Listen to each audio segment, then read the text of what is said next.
welcome back to the show, everybody. We are excited today to have Jen Chaney with us, who is the Vice President of Franchise Development with Right at Home. And so this is going to be a fun conversation relating what she does on a regular basis with franchisees and building franchisees and what they do with the sales process there and everything that she does on a daily basis to drive growth at Right at Home. So it's a fun conversation and enjoy the episode. Welcome to the Getting Past the Premium podcast, where we focus on breaking down risk management problems bit by bit until we find a solution. If you would like to discuss anything you hear on GPP with us, please reach out using the links in the description. Enjoy today's episode. Well, thanks for coming in. Thanks for being on the Jen. show. Yeah. I'm excited to kind of have this conversation and relate what you do in your sales process and how you bring on franchisees to what we do in the insurance and risk management business, what we talk about on the show every day. So with that being said, you want to give everybody kind of who you are and what you do and who Right at Home is? Sure. As you said, my name is Jen Chaney. I'm the Vice President of Franchise Development for Right at Home. Right at Home in general is a global franchise. It's in-home care and assistance for seniors and adults with disabilities. And my specific role... So you've been busy. Yes, very busy. My specific role at the company is I oversee the company's expansion by expanding the franchise footprint in numerous ways, helping brand new owners join the system by purchasing brand new territories, helping existing franchise owners expand their business by means of purchasing a new territory next to them or purchasing a neighboring territory that's for sale. I even help franchise owners sell their business if they want to exit the system by selling it to a child or a spouse.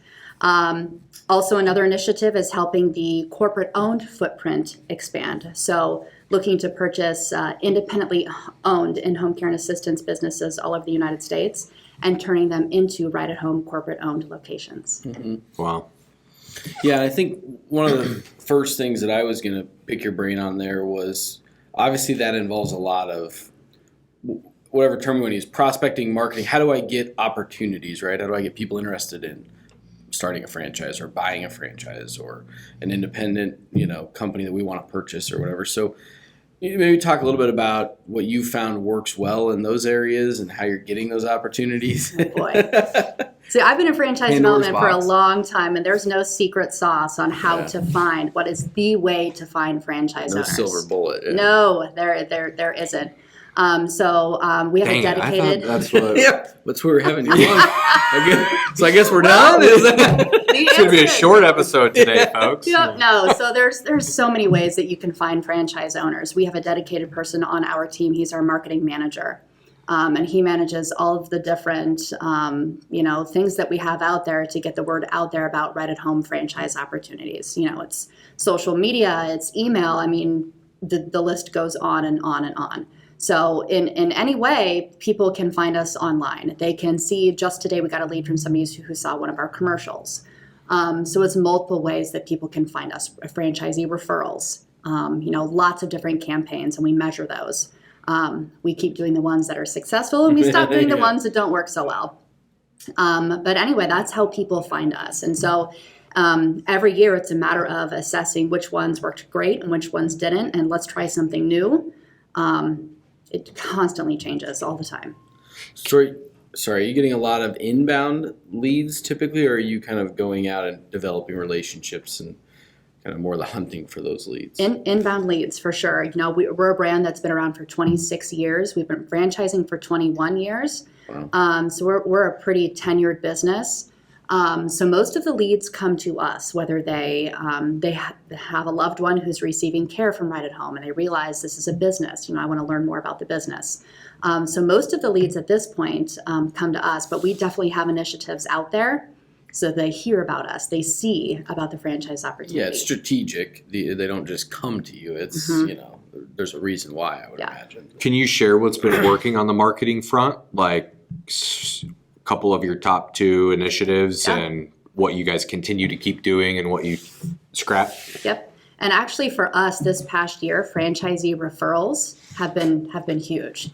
So existing franchisees that know someone, which that says a lot about our brand when our existing franchisees are recommending this business to other people that they know. So that has been huge for us. And it's actually something that we campaign to our existing system. Referring somebody that they know for franchise ownership, that has worked incredibly well. Yeah. Other things, social media, there are some, a right-at-home buyer has a persona. A lot of those buyers aren't on Twitter. We've tried Twitter campaigns. That really doesn't do as well as LinkedIn campaigns. So it depends on the type of owner that you're seeking, where they are, and then that's where we market. Have you were you involved in strategically developing who your target market is? I mean, that's essentially what you're saying. Like, you have a certain person that you're looking for that has certain characteristics, qualities, values, whatever it is. Like, how did you kind of narrow down over time who's the fit? So what we did was, and it's a process, developing a persona of who is the franchise owner. If you had to put a face on the right-at-home franchise owner who is, the most successful owner, what does that person look like? Are they, a certain age? Are they a certain race? Are they, male, female, whatever that is? And that's just a matter of assessing who is currently in your system. Who is wildly successful, who maybe is like, the middle tier, assessing the current, it's all about data. We look at the numbers, we look at the tenure, we look at, everything that we do is all about the data and measuring the data.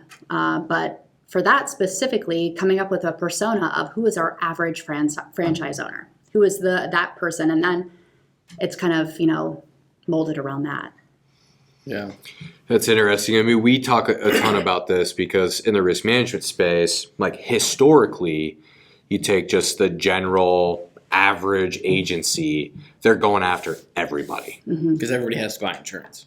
Yeah. Yeah. So, I mean, you walk into a shop and you want to hang a shingle and you want to sell insurance to somebody, and you're like, well, who are you going to go sell insurance to? And they're like, well, I mean, anybody and everybody. Every house that you see is insured, right? And on and on and on. And it's what we spend a lot of time focusing on is it's not that simple. And if you want to start bringing the right client experience to form or to fulfill a value proposition, which I'm sure you guys have on, right at home, providing certain experiences that differentiate yourself from the competition. But, if you want to start going down that road, you have to eventually come to a fork where you're like, okay, well, who are we going to serve? Yes. Yeah.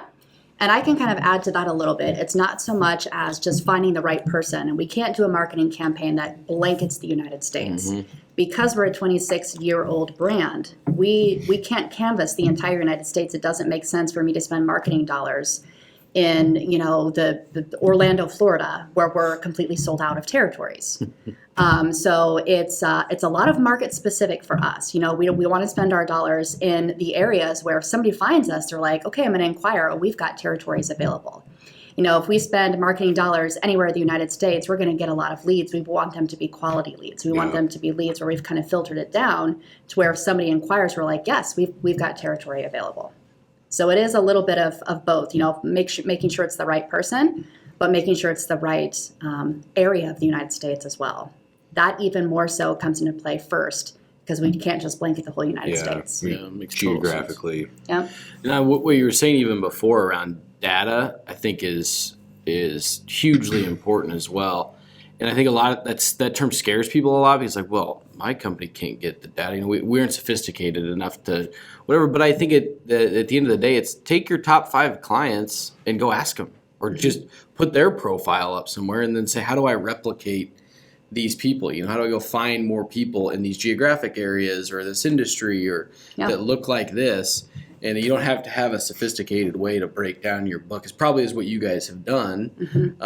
But it's getting out and having those discussions and just learning about what is important to those people. And so I hope that that's kind of what everybody takes away from that piece of the conversation, because it's so key. And if you can replicate that, you're going to figure out, you can speed up your sales process quite a bit, because you're getting more of the right people, the ideal prospects, into the top of the funnel, and you know how to move them through the process much more efficiently. Yep. And if you're not measuring the data and reviewing the data and the results of what you've done, then I'm not sure how much progress you're going to make. It's just our marketing manager does a really fantastic job of, showing these metrics on a weekly basis. I review these metrics with him. How many leads did we get? Why were the leads down? How many inquiries? Were they solid inquiries? Were they, because we want the more quality leads. So kind of tweaking everything even on a weekly basis, and we're constantly watching those metrics. Yeah. So someone clicks a button on Facebook or makes an inquiry, like what happens next in your process? Yeah, so we have a lot of automation. So what happens is, if they click on the inquiry, they fill out a form, that person's information goes directly into our CRM. They get an automated text message saying, thank you for inquiring for Right at Home. Click here to schedule a call with one of our development directors. The development director that they're assigned to, because they're round robin, it goes from one to the other on every other inquiry. They get a text message that said you just got a lead to your inbox. So it's instant. In the world of franchise sales, as soon as you get a lead, you better be on it. You need to have some type of response to them within an hour. Because are most of them like more interested in franchisees? Or is it more like industry specific? Like is somebody, from what you found, somebody focused on like in-home care, and so they're trying to find a franchise that like they can identify with in that industry? Or is it like, I want to own a franchise and Right at Home is on my list? Okay, so we've got like two separate things here. So like for us, Right at Home, if you go to our just general website, and if you're looking for care for your loved one, we've got the same automation. You can fill out a form and you're like, I'm looking for care for my grandmother in her home. It's the same type of automation, different department. But for us, the campaigns that we have are all centered around, are you looking to franchise with Right at Home? And are you interested in franchising with us? And you fill out a form if you want to learn more information, if you want to be contacted by someone. Did that answer your question? Yeah, okay. Pretty much. So, okay, so then that, which is also huge too, just to piggyback real quick. I know where you're going with it. Yeah, marketing in general and identifying who you can best serve through your client experience and everything that we just got done talking about is something that dramatically, I feel like the industry's, I could probably say 30, 50 years and maybe not offend anybody, but behind that, you know, because it just doesn't, and it's a struggle, honestly, in our industry with even what we work with here at Ellerbrock. We were looking at the form the other day and it's like, man, if you want to eliminate hurdles and barriers to somebody to click a button and to just make it so simple and easy, it's so difficult right now. We still have insurance carriers on DOS-based systems. That's like the green screen from the 90s. Like, okay. No. I'm like, come on. No. It's time to step into 2022. Right. But I think that insurance agencies can take everything you just described is not difficult to do. It takes thought. It takes designing your process. Where do you want those automated touches? Where does the development director need to reach out immediately on? Yep. It takes thought, but it's not, you don't need some big system or expensive software or anything like that. No. But it is being thoughtful about the process. And that's where we get kind of blown away on our end of, yes, there are restrictions from an insurance carrier perspective, but there aren't from a marketing and a process perspective. So keep going down that avenue. So the development director, reaches out. Then what happens? Yeah. I know that it's very well thought out. Yep, and even it's not. It's automated to make it even better. They get an automated text message. The director gets an automated text message. You've received a lead. The actual lead says, gets a text. Click here to schedule a call with one of the directors. And then even if they schedule a call, then tomorrow at 2:30, they already both have a calendar, appointment booked in their calendars to have that initial phone call. So it's not just like cold calling. Hey, you just submitted an inquiry. Let's talk. Like the person had the ability to actually schedule a call, which changes the dynamic when you hop on that phone call. Yes, totally. So, and even, and I mentioned this before, the client experience starts from the very, very beginning, because I know most of the time these individuals that inquire, most likely they're looking at somebody else. I mean, in the chance it's like, nope, Ride at Home is it, I want to franchise with you. But sometimes I have people that are looking at, a pizza franchise. I have people that are looking at other in-home care and assistance franchises. So I want them to have the best experience possible. Like, oh my gosh, I got a text from you right away. I got an email, I scheduled a call, and we talked, less than 24 hours later. If the process was so efficient, it was so easy, I want them to have that experience. So the automation and the instant contact is super important, because it starts, we want them to like us from the beginning. Yeah. So on that initial phone call, it's just, initial questions like, hey, how did you hear about Ride at Home? But most likely on that initial inquiry form we ask, because we like to measure those things. But just basics, where are you interested in franchising? How did you hear about us? Those types of things. But after that initial phone call, and on that initial phone call, the director will talk about, okay, here's the process. I'm going to send you this form. We call it a personal profile. It's all about you. So you like what you've done in the past as far as work, your education, a little bit of a financial snapshot. So I'm going to send that to you, complete it. As soon as you're done, you schedule a call to review it. And they get an audit as soon as they click, submit, click here to schedule a call with a development director. So on that next call, they review that personal profile. So they probably take a good solid hour to go through the personal profile, to walk through their history, because they're trying to get a sense of, is this the right fit? Are they doing this for the right reasons? And more importantly, financially, do they have what we require to franchise with Ride at Home? So that's usually the spot where it's like, you don't quite meet the financial qualifications. I don't think this is the right fit for you. Or it's, okay, this was great. I'm going to send you the franchise disclosure document. That document can be, every franchise, ranges, it's 150 pages to 450 pages.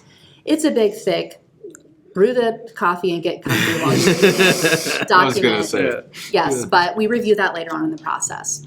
But I think that these people really appreciate an organized, just take it one step at a time process.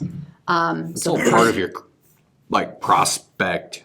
We refer to it as like our prospect experience, because it sets the tone. Yeah. Yep. And then so after that personal profile phone call, they get the FDD, and then they schedule something called the business overview. So that's a video phone call, which actually a lot of, in this day and age, a lot of calls are Zoom. Anyway, and it's actually a little odd to talk to somebody on the phone without it being Zoom. I had one of those today, which is like, it's a little weird not being able to see your face. But it has gotten to that point, which is kind of crazy. I know. But the business overview is something that we created. It's 22 slides, I believe, but it's Ride at Home 101.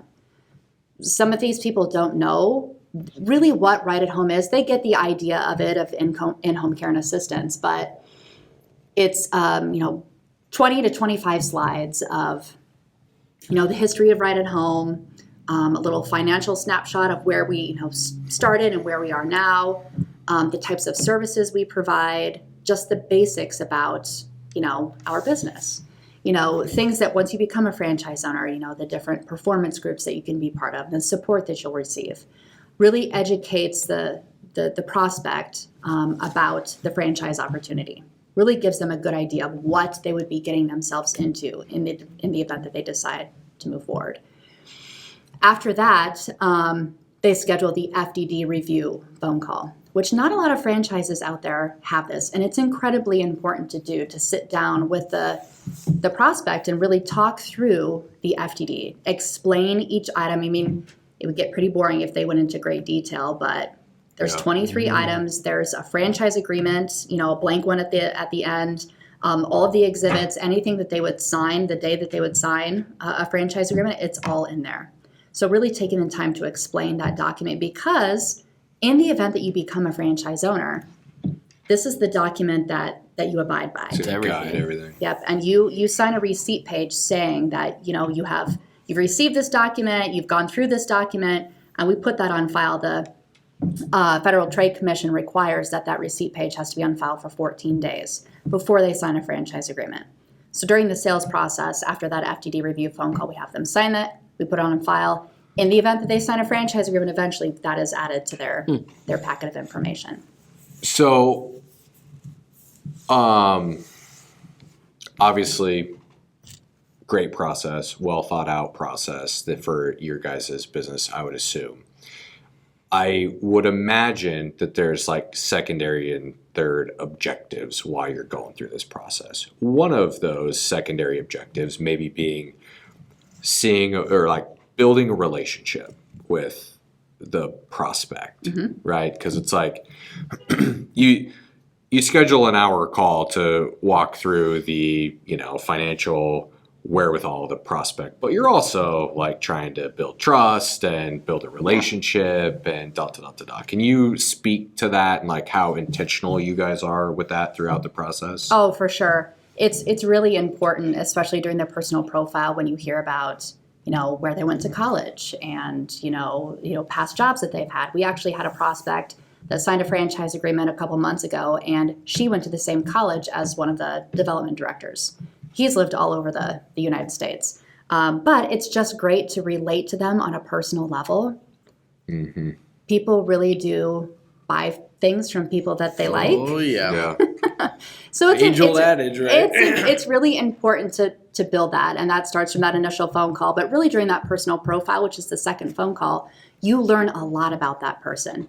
And even on the phone calls after that, it's like, if they have a 14-year-old son who's into baseball, and I had a son that was in baseball. So the next phone call, it's like, hey, how was your son's baseball game last night? How did he do? So they really do pay attention to all of those personal details because it's important to relate to them on that level throughout the whole process. How much time do you spend or does the company spend on a prospect before the deal's inked and they're opening up shop? It varies. The process beginning to end can last anywhere from 30 days to 60, sometimes 90 days. It really depends, and we aren't like, okay, so here's the next step. If you don't get this in, then you're done. Some people are like, well, I go on vacation next week. Mm-hmm. Okay, then, in every phone call, it's like, okay, so the next time we talk, what does your schedule look like next Thursday?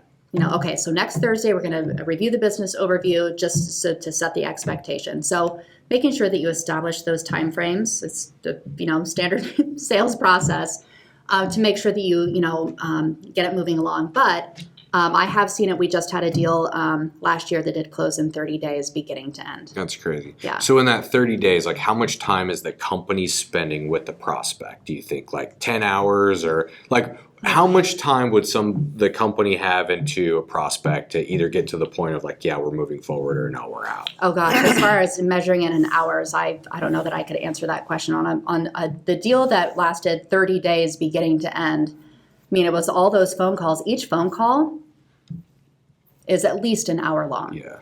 And I've only gone like halfway through the process. Yeah. So like even after the FDD, that's the next step is one of the biggest and probably longest part of the process, which is franchisee validation, where we ask these prospects and listed in Exhibit G of the FDD is a full list of all of our franchise owners, their names, their phone numbers, their email addresses. And we tell these prospects, okay, your next step is to call at least 3 franchise owners, at least. Like you cannot move on to the next step until you have talked to at least 3. And we do that because we want them to be able to validate literally everything that we have just talked about. Yeah. So they've talked to the director about, they've gone through the business overview and the FDD, they've reviewed the personal profile, they've read about us online, we've got a great online resource center where they can educate themselves, additional materials that they can review. But it's a great way for them to actually talk to existing franchise owners about what is life like as a franchisee. Yeah. And I feel we have a very high franchisee satisfaction rate. There's an annual survey that we put out there that we don't actually do, it's through Franchise Business Review. We have a very high rating. So our franchisees are happy. They love their businesses. So I feel really confident during franchisee validation that they're going to make those phone calls and be like, okay, this is something that I for sure want to do. Granted, we prepare them. This is business ownership. You may catch someone on a bad day, but we want them to hear that information. Mm-hmm. The good, the bad, and the ugly, the highs, the lows. Business ownership isn't always rainbows and butterflies. Yeah. So, but that's something that I'm just so confident about with Right at Home. Our franchisees are awesome, and they'll take these phone calls. They've been in that position where Help them out. yes, Yeah. when they were exploring, Right at Home franchise ownership, and they did franchisee validation. Everybody says it's the most helpful part of the process by far. Yeah. It's something to think about in our industry where So my mind's going, how could you do the that? client is asking, some prospects will ask for referrals, specifically the more sophisticated ones Yep. will be like, okay, if you're dealing with a large company with a board or something like that, they want some sort of confirmation. Yes. This turns the table a little bit, though, which is kind of interesting. Like, you're requiring it, the prospect is not asking for it. Well, that's what I was thinking. It's like how could you systematize that where, you're forcing their hand or, encouraging them or incentivizing them to reach out to clients and really talk about the experience and what we do and how we do it and confirm all that. Well, I was thinking, not to interrupt you, but I think it's really interesting when you ask for referrals. Like, if I do it when somebody that I'm evaluating to purchase something, it's funny because, like, you're not going to send bad referrals. And so if I ask for 3, it's probably the same 3 that I know are going to be really good if I'm giving the referral. And so I just think about past conversations I've had about a service that I want to talk to you about. Or, like, they're super high-level conversations because you're like, yeah, they're great. They kill it. It's always been good. Turnaround time's great. It's blah, blah, blah. I really don't learn a ton because, of course, you're going to say good things. Yeah. But that's where it's awesome. Where, hey, here's our list. You just pick anybody you want to call and no big deal. To the point where sometimes the prospect asks for referrals knowing that, and it's just an objection that you can't get across. Yeah. And it's actually illegal for franchisors to provide a list. Like, hey, it's time for franchisee validation. Here's a list of 5 people to call. Oh, really? Because you know that I put on that list, I put 5, Yeah. amazing franchisees that are wildly So it's successful. legit illegal to do it. It is. It absolutely That's is. interesting. You cannot do that. So you have to give your full list. Full list. Yep. And we tell them, and sometimes they'll be like, can you just give me a list of a few? Nope. Can't do it. Wow. If they specifically ask for, hey, Jen, can you give me a list of somebody? I want to talk to 2 franchise owners that have been in the system for less than a year and 1 franchise owner that's been in the system for 15 plus years. Now, if you look at Exhibit G, it only gives name, phone number. I'm like, yes, I can do that. However, You're getting the whole list. you cannot limit your phone calls to just the ones that I give you. You have to call others in addition to that. Open Exhibit G and take your pick. That's interesting. Yeah. So you're forced to do it that way, which Yes. ultimately, though, is probably there's a reason why that's required, and it makes a lot of sense. Yep. Yeah. Franchisee validation itself isn't required. However, if you do validation, you can't just give them a Can't cherry specific. If you have 280 some franchisees, you can't just give them a list of 3. You got to give them the whole list. Which is interesting. Some franchises probably don't do it because they don't want their, prospects reaching out to their Yep. Yeah. franchisees. Well, Yeah. I'm sure. Yes. And I think that's similar to a lot of folks in whether it's our industry or others, where they don't necessarily want them calling their clients. I don't know what they're going to say or whatever. But if you know you're doing a good job, you can rely on your consistent client experience that you've been very strategic in designing. More likely than not, you're going to get a great review. But again, it's more impactful, I feel like, when it's, as you've talked about, than it's just me giving you my best 3 clients that are obviously going to have great things to say. Yep. No can do. Oh. That's interesting. Yeah. So what happens after that then? So then after that, that's when they schedule an invitation to Discovery Day call with me. So that phone call usually lasts about an hour and a half. So that's me on the phone, and it's a Zoom call where I can see their face, and we go over their journey up to that point. So I put together a little bit of a bio on them, so I know all about their history, their education, all those things. I see their personal profile. I see their FDD receipt page, a packet of information that I review before these phone calls. And the point of those phone calls is really for me to really go through our list of criteria and say, is this person ready for a discovery day? Discovery day is the point where, okay, if you attend a discovery day, you as the prospect, you want to move forward with this. And if we're inviting you, we want you to move forward. Mm-hmm. But we inserted this last step, this invite to discovery day call, just as because if we didn't have this phone call, I most likely would have never spoken to these people until they get to discovery day. So with the prospects that inquire and go through the process, they don't talk to anybody other than our development directors and franchise owners. And I wanted to kind of a little bit of an introduction to these individuals before they come to discovery day, when they meet all of the executives with the company. Just in the event that our CEO asks me, hey, where did this, tell me a little bit about this individual. Mm-hmm. I've already had an hour and a half conversation about them. I know all about them because I've personally visited with them. But there have been times, I actually just had one yesterday who's coming to a discovery day this Friday. I take notes the whole time. It's a long page of notes. It's a list of questions, really easy questions, like what are your expectations for running a Right at Home franchise? Tell me what your role in the business is going to be. Questions like that. But I'm looking for, quite honestly, red flags, things that would give me pause about them being a franchise owner, things that I think the other executives may say, that gives me pause, things that the development director may not have caught. And that does happen. So this particular invite call that I had yesterday, I had a couple of concerns. So after the phone call, I invited him to discovery day, which he's coming this Friday. But after that phone call, I called the development director and said, hey, a couple of things that I just noted for us to watch out for, this Friday on discovery day. I'm going to give the rest of the executive team, a heads up, but I want to get their opinion after discovery day as well. So I don't know if that really made sense, but this Totally. invite call. Is discovery day then, though, like specific to that person, or is it a day that's like set with multiple people going through the process? It's a group discovery day. Okay, that's what I was wondering. So it's just like you have one of these days set like every so often, like once a week, once a month, something like that? They're every 3 weeks, every 2 to 3 weeks throughout the entire year.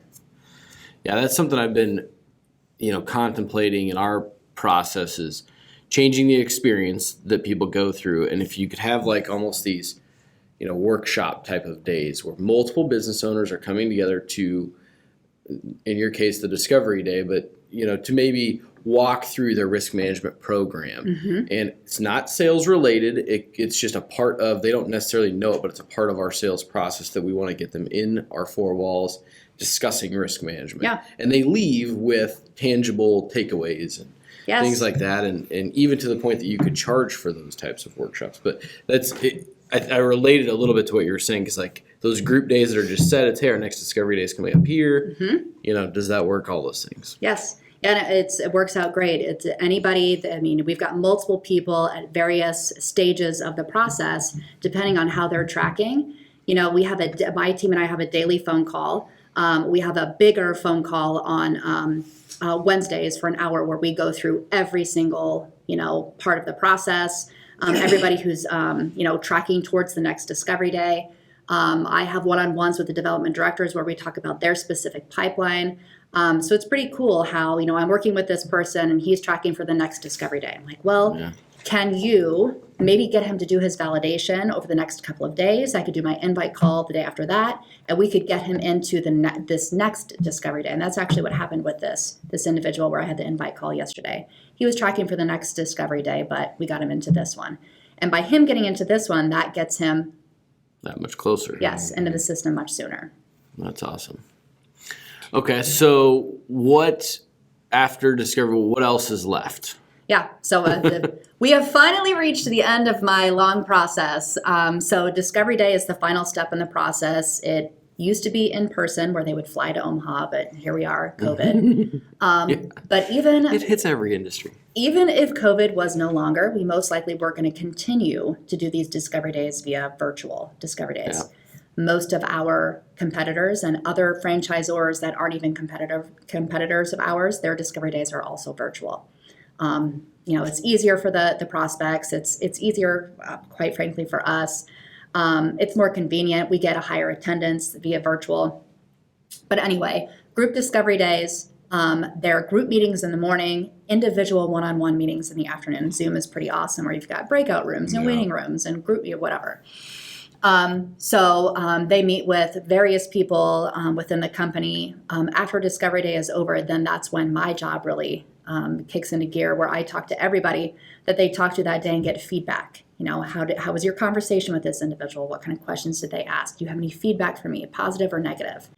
And then after that, that's when we decide, and by we, it's really the executive team and myself. If there are any concerns, we go through it in detail, and we really do use our Discovery Day as that final step in the process where we decide if it's a yes or a no. I do know that there are other franchise concepts out there where it's just like, okay, you've made it to Discovery Day, like check the box, what's next? For us, and we make that very clear to the prospects as well, and we've had to tell people no after a Discovery Day, which is an uncomfortable conversation, but if we don't feel like they're the right fit for the business, then we're going to be very honest with them. Because that's a 10-year franchise agreement after that. So we want to make sure it's the right fit. So after that, Discovery Days are usually on Fridays. The Monday after Discovery Day is when they get the hopeful congratulations, you've been approved. And the expectation is that they sign their franchise agreement and pay their franchise fee that week. So they really have until that Friday. Because we do hold a territory for them. Oh, yeah. Once they get to the point of franchisee validation, that's when we put the territory that they're interested in on hold. So the expectation is, and usually between validation and Discovery Day, it's 2 to 3 weeks usually, and we don't want to hold those territories for much longer than that. Totally. So that's why we kind of put a time frame on it. How many deals are you doing a year, roughly? Oh gosh, with our tenure, being a brand that's been around for 26 years, there was a point in our history where we were selling, 50, 60 franchises a year. Generally now, give or take, it's around 20 new locations per year. 2 a month. But, with the amount of real estate that's left in the United States, with our concept, it's a geographic territory that's carved out. And there's only so many of those throughout the United States. And if you think about some of those areas that have zero population, so our territories are defined by a collection of zip codes and a specific number of senior citizens in that territory. Well, so there's only a lot. So many of those. Yeah, there's a lot to absolutely dive in there, and I think we could keep going for hours. I really think a great takeaway for everybody. You were walking through how long of a process it is, but really in reality, I think about that as a very strategic process. And each part of the process is very well designed to determine whether you want to move forward with this person or they want to move forward with the concept. And I think the same applies in our industry in how we should design our processes. So I think that was fun. Believe it or not, it's already been time. I got the signal from Big Al, so I noticed that we have some camera issues with the sun too, glaring, so I'll have a little different views here at the end, but that's all right. Yeah, thanks for coming on. Yeah, that was fun. Super Thanks for having interesting. me. Yeah. Thank you for tuning in to Getting Past the Premium. We are excited to continue breaking down barriers and finding solutions together. If you would like to reach out regarding anything you heard in today's episode, find links and contact info in the description. Until next time, have a great day, and let's continue getting past the premium.